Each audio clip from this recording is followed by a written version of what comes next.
This tweet crept up recently, and I thought it was quite apt in terms of the time that we're doing. And although the headline is quite sensational, the actual content of the video wasn't that bad, especially given Mourinho's kind of reputation. And what he was talking about really is us as staff, whoever it may be, but sports scientists including, we should really work within the content of the manager's beliefs.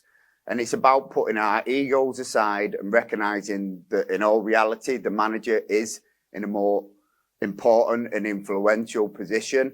And so it's not just about imparting what I think's right and my beliefs. It's working within the framework of what the manager wants to deliver and generally having the mindset of we are there to support them. It's also my belief, having worked in football for a long time, that what we do on the field is the key determinant, particularly in sports like football, of success.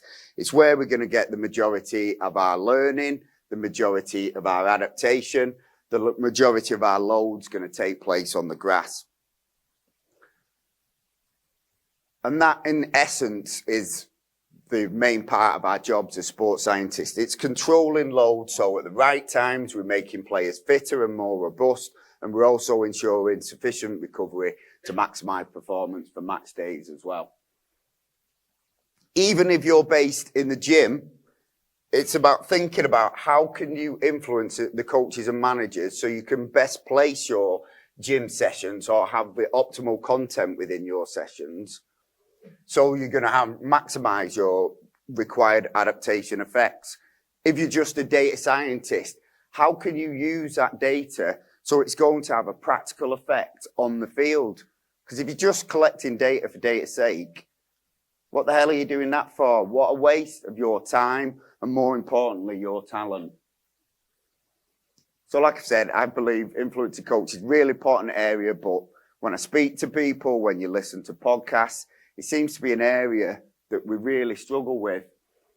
And you might be really unlucky. You might come across a manager that's just not interested. He's a bit of a dinosaur and it's just his way and that's it. But I can honestly say over 20 years, I've managed to influence all the managers that I've worked with. And these are some of the key strategies that I've kind of relied upon over those times. So going to start off with, it relates to personality, but I think it's more about mindset.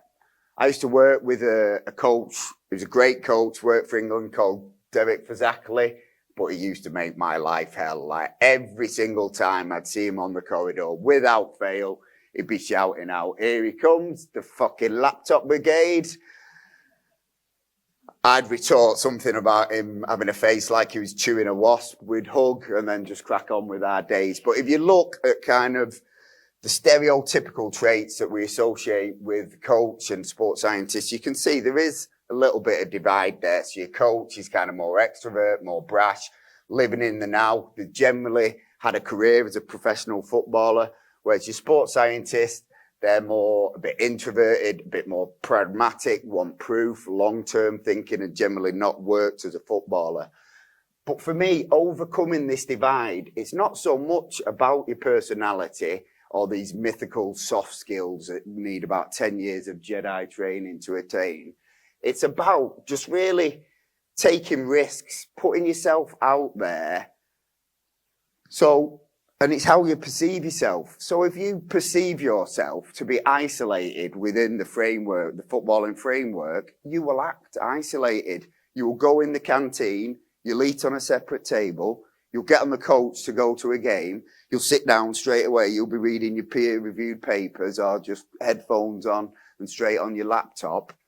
If you perceive yourself, oh, all these guys think I'm a bit of a nerd or a bit of a dick, subconsciously, you start acting that way. It's mad. I've been there and done that. I've been at a club where no one was that welcoming. I'm like, these guys think I'm a dick. I'll show them what a dick is. And the only person that got hurt was me, really. So, like I said, if you put yourself out there, Biss, and it's not always easy. I've struggled with this, but talk to people in the gym, on the field, in the canteen, on the coach. And always act in the best interest of the players all the time. Over time, you will be accepted.